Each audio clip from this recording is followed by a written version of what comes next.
Today, we are wrapping up what has been one of the most challenging and important series that we've ever had at New Life. And my hope for all of you is that as we've gone through this, wherever you land on the spectrum of what you believe about God and faith and church and all of that, my hope is that this has been helpful. And for those of you, if you've missed any of this or you're not part, we've got several guests today. We'll just encourage you to get on newlifewichita.com and catch up on this. Because my hope is that for many of you, you have lots of faith. You'd say, I have lots of faith, it's solid.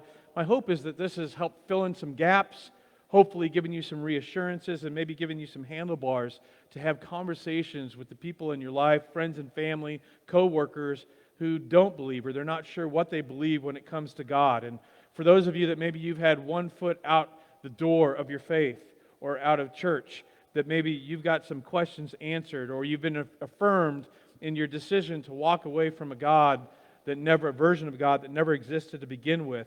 And again, if you've missed any of this for your sake and for the sake of the people in your life and the conversations that you're going to have at some point with them, that you would go back and listen or re-listen to this series and to share this series with people in your life that they would put themselves as a none category, no religious affiliation, or they're just done. And maybe they're not necessarily done with God, but they're just done with church because they're in your life. Because today we're wrapping up, and I'm going to get a little personal in this final category. And as I talk, my hope is that you will listen through the filter of wherever you are at in your personal faith. And that you'll also listen through the ears of the people in your life that, again, they're nuns, no religious affiliation, or they're just kind of done. And to listen through that filter. What I talk about today may apply directly to you, but even if it doesn't, it applies to people that are in your life, people that you care about. And this is me trying to partner with you to be able to have those conversations. So today is for those who are about those, or who are pushing back against the idea of God, and to be brutally honest about the why. So today, a few quotes and a question. The first quote is from Thomas Nagel. Thomas Nagel is a professor of philosophy and law at the New York University School of Law, and in 2012, he published a book entitled Mind and Cosmos. Mind and Cosmos, which seems harmless enough, but the subtitle created all kinds of drama within the scientific world because the subtitle was this: Why the materialist neo-Darwinian conception of nature is almost completely false. I'm sure you guys were just reading this last week, right? Why the materialist neo-Darwinian conception of nature is almost completely false. And Thomas Nagel is an atheist. But back in his book, he essentially argues that the atheist community and the scientific community essentially have done the very same thing they accuse religious people of doing.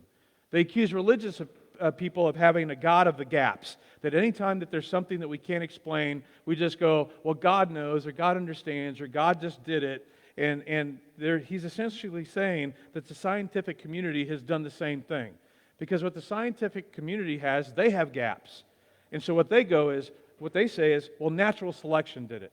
We can't explain it, natural selection did it. And in his book, he says natural selection does not and cannot explain some undeniable phenomenon that we all experience in life. But the reason I bring up Thomas Nagel isn't because of that book, but a book that he wrote earlier as an atheist, and he makes a huge confession. And for some of your friends, some of your family members, and for some of you, this may refer to some of you something to they or you that you've just never been able to admit or willing to admit. He says in his book, The Last Word, I want atheism to be true. It's bigger than just the data proving, I want atheism to be true. And I'm made uneasy by the fact that some of the most intelligent, well-informed people I know are religious believers. It isn't just that I don't believe in God and naturally hope that I'm right in my belief. It's that I hope that there is no God. I don't want there to be a God. I don't want the universe to be like that. And I've personally talked with atheists and the nuns and duns for whom this is the core issue. I just can't get them to admit it. And you know people, and again, for some of you, this is you, and to admit it, it's a little terrifying because you're smart enough to know that there's a big, important difference between I don't believe and I don't want to believe. See, I don't believe it is, I used to believe, but then something happened, or I went to school and then I learned some things that I couldn't reconcile with science, or I finally got out of the family bubble of religion that I grew up with, and I went to college or left town, and I just stopped. I just don't believe it anymore. I don't want to believe is something entirely different. It has to do with will. And here's the question I dig into when I talk to these individuals. I talk through, like, okay, did you lose faith over something that happened to you or that you read? Was it because there was some information missing? Or you kept getting faith-based answers to fact-based questions? Or just did you decide to stop believing because faith became inconvenient?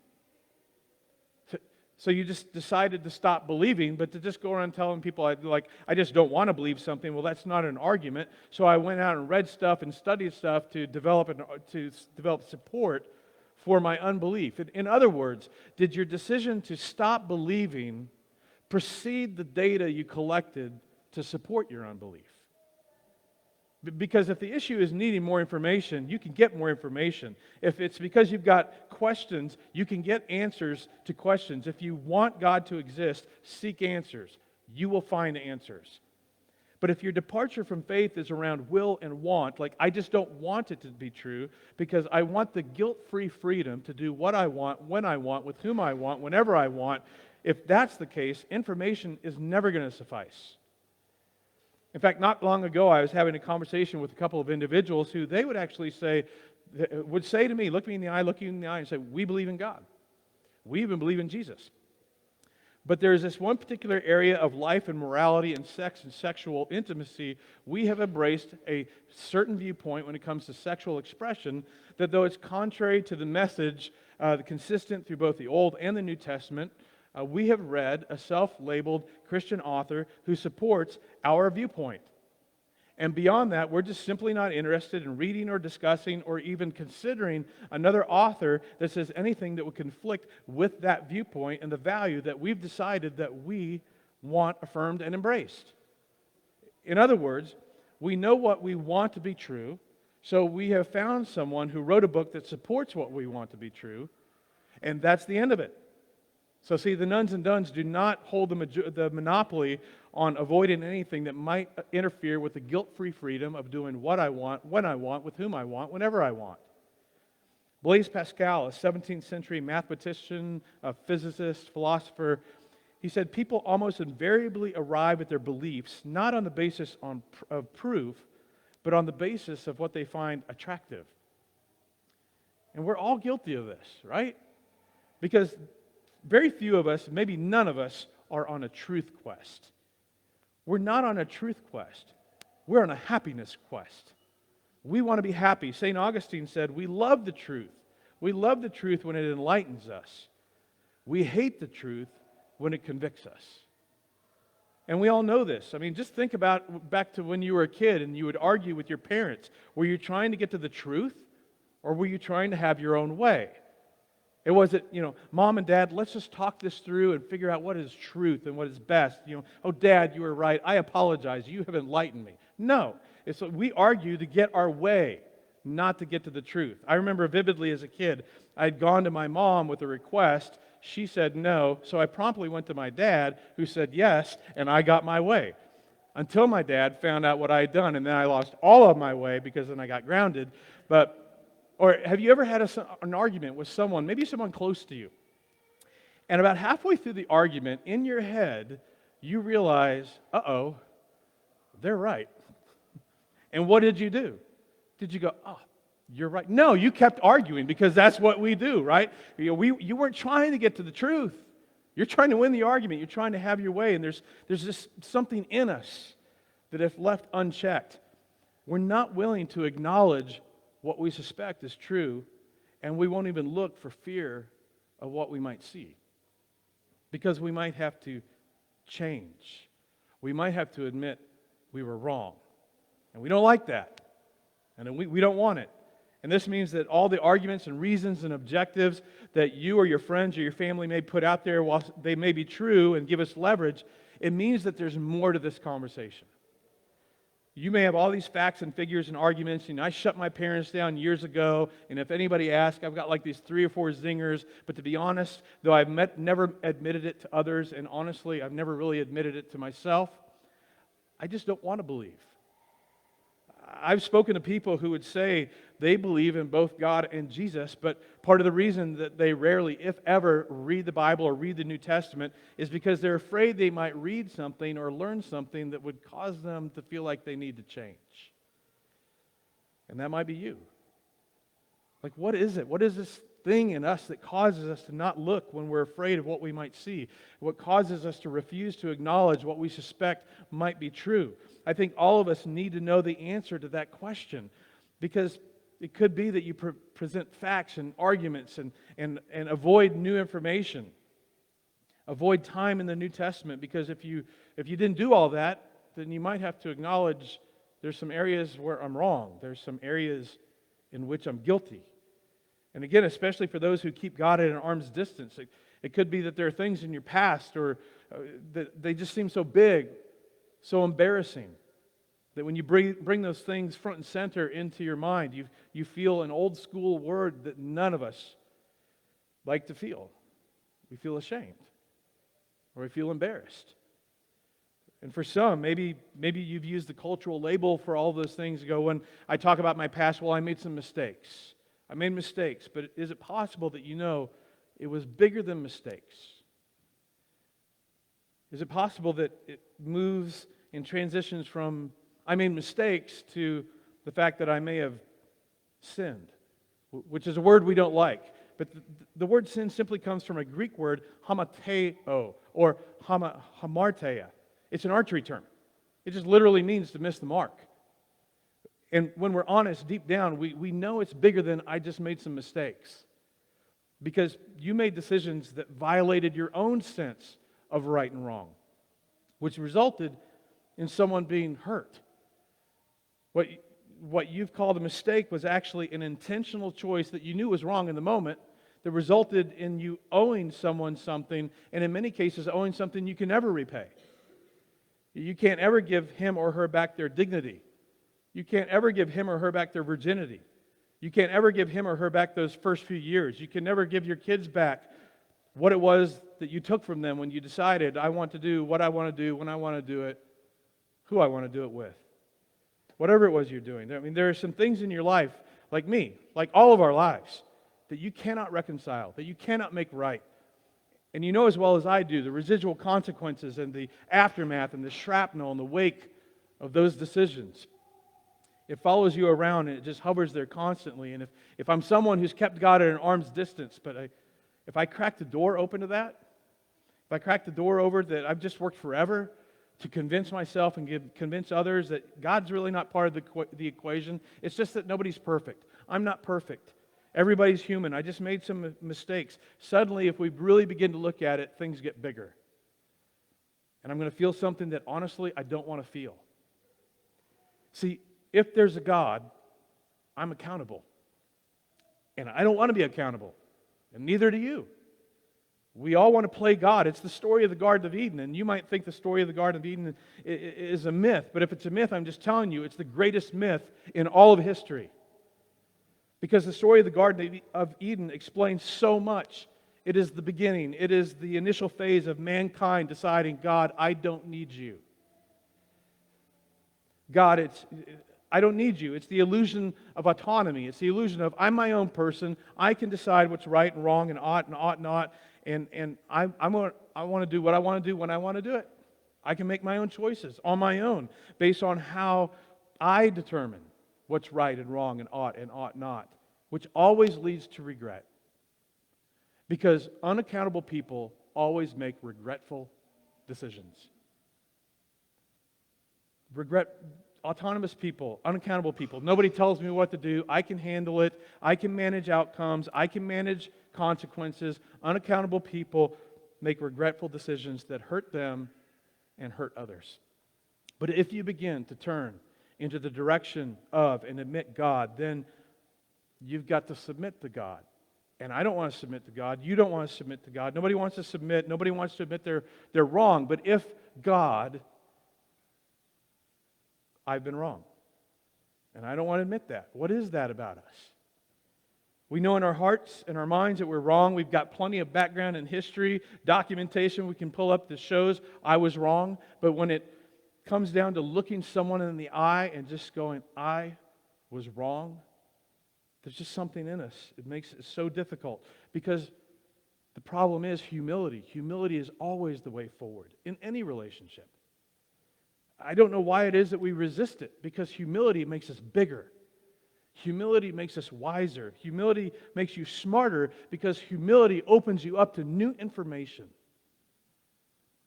Now, as we wrap up this Who Needs God Anymore series, these are just responses and points of resistance and reluctance to acknowledge God or acknowledge the God of Jesus.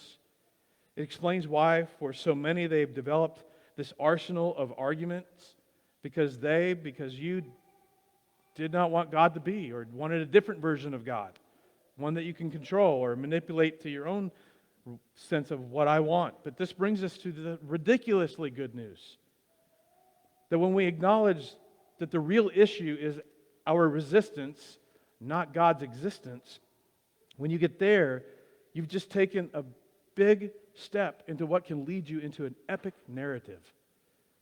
The epic narrative of God is that God is pursuing a relationship with a rebel race that broke relationship with Him. And the great news is that once you and I are willing to admit this isn't really about God's existence or science, this is about my personal resistance.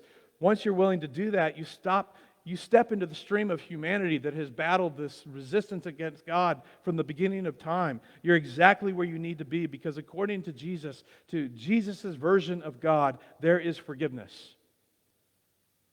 Your rebellion, my rebellion, your sin, my sin, whatever your mistakes, whatever you want to call them, they become the platform for God to demonstrate His love for you. The Apostle Paul said it perfectly. God didn't just say it, God demonstrated His own love for us in this. While we were still mistakers, no. While we were still sinners, Christ died for us. There was no guarantee that we would respond or love Him back. He took the first step. See, the new atheists, they make a big deal of this. They argue, okay, why forgiveness? Why can't God just forgive everyone? Why the blood and the gore? And why did somebody have to die? Why didn't God just go, you're all just forgiven? Here's the answer to that question. Because God wanted to enter a relationship with mankind. And you cannot have a relationship with someone who won't sacrifice for you. See, when you sacrifice for me, I know you love me. When I sacrifice for you, you know I love you. And if you do not sacrifice for me, then I don't know that you love me. And this is at the epicenter of everything that we believe. For those of us that would say we're Christians, we're Jesus followers, this is the middle, that God demonstrated His love for you and for me. That He touched down on earth to enter a relationship with mankind, and to prove it, He sacrificed. Every offense requires forgiveness. Every offense requires coming back together and restitution and reconciliation. For every offense, a price must be paid, and it is paid through Jesus Christ. And the evidence points to the fact, it overwhelmingly points to the fact that we are part of something bigger, and that we have been invited to be a part of something bigger than ourselves. And who would want to live the rest of their lives outside of that? Especially if there's something stirring in your heart that thinks this might be true. Because if there's God, then there's basis for moral law. There's a basis for justice. There's a basis for truth. There's a basis for morality and forgiveness. And there is relationship. So if the question is who wants God, well, at certain points, none of us. If the question is who needs God, well, then the answer is all of us. I'm going to end with this, and this may be the whole reason you're here today, to hear this, and from this angle. Jesus' family thought He was crazy. After the resurrection, they changed their minds, because that's what you do after a resurrection. You go, oh, I was wrong, because I saw you die. I put flowers outside the big stone of the tomb, and now days later, we're having breakfast together. So James, the brother of Jesus, changes his mind and admits that he was wrong. And he submitted to his brother as his Lord. And he received forgiveness for his vocal and public non-believing and non-following of Jesus. He asked for forgiveness for mocking and rejecting Jesus when Jesus was doing his ministry and all these amazing things. And then in the year 62, the Jewish high priest Annas illegally called together the Sanhedrin, illegally tried him, James, the brother of Jesus, for blasphemy. And then James, because of his unwavering belief in who his brother was killed by having stones thrown at him until he was dead. But before he was killed, he wrote a letter. And this priceless, powerful letter was so important that to the local first century church, they meticulously made copies and circulated everywhere they could. And that letter is in our New Testament. Now, before I tell you what James says, imagine James, a man just like you and just like me. Imagine him dealing with the incredible grief and regret. I mean, imagine he's sitting there thinking, all those years, I had all those years to support my brother.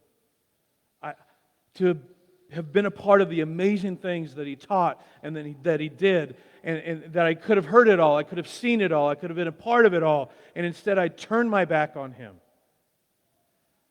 All those people kept telling me about these miracles he was performing, and I just waved them off. You're so gullible, you're so simple-minded, you're so stupid. That didn't really happen. I had all of my arguments and all of my justifications. But then I stood face to face with my brother, who had been tortured and dead and buried for days. And so now I realized I didn't just push my brother away, I had literally pushed God away. For all those years. And just imagine James with the shame and the regret, because it is not easy to draw near to God when you have worked so hard for so long to push God away. So James, the brother of Jesus, would just say, just stop. Just stop pushing. Instead, at whatever point you're willing, no matter how old you are or how long you have pushed God away, or run from Him, just stop. And come near to God, and He will come near to you. James says, wash your hands, you sinners, and purify your hearts, you double-minded. You know what this means? It's just figurative language for just admit it. Just admit it. Just acknowledge it. It wasn't just a mistake. You did it on purpose. You knew it. Admit it. Just admit you missed the mark.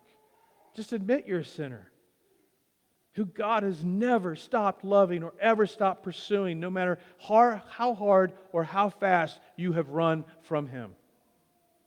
So James says, purify your hearts. You're double-minded. This phrase is so offensive, but essentially he's just saying, come on, just quit playing games. Just acknowledge what you know is true. Even though you might be afraid and still have so many questions, just be honest with yourself and with others. And then something so difficult, and humble yourself before the Lord. This is how you draw near to anyone. You humble yourself. And regardless of what you've done or how long you've pushed God away, here's how your Heavenly Father will respond. Humble yourself before the Lord, and He will lift you up. He won't leave you there in your guilt or your shame, like, no. I've paid for that. God, I just thank you so much that we have these amazing documents that have made it through history from the eyewitnesses, so that we get the opportunity to have a glimpse of who you are and where we fit into the big story of life. And honestly, that there is purpose to our life, and there is meaning to our life, and that it all ties into something bigger and grander. And I pray for all of us, because we have those moments where we doubt or we struggle or we want to push you away or we want to run the opposite direction of you, and just that we may go somewhere but you don't, and that you're always willing to draw near when we're ready. Even if we banged ourselves up and created some blood and scars, God, you're ready to help us pick up the pieces, to grow and learn and to be transformed. So I just thank you for that. For those that, God, are still just working through, I pray that you would reveal yourself in just unmistakable ways in their personal life. So thank you for all this. In the name of Jesus, amen. Well, again, it's been a great journey over the last few weeks. If you missed, please go back and listen. And also, if you're someone that either over the past few weeks or even from today, honestly, there's just some of this has stirred up. You'd like to be able to ask some questions or have some conversations about this. Please don't hesitate just to reach out to me. I'm always good for coffee or lunch or a good ale. So just saying. And we'll have some conversation. Or if you're a lady, you prefer to talk to a woman, we've got some great people on our leadership team, men and women. I'd be more than happy to connect you with, and they'd love to have a conversation with you as well. So please just take that opportunity.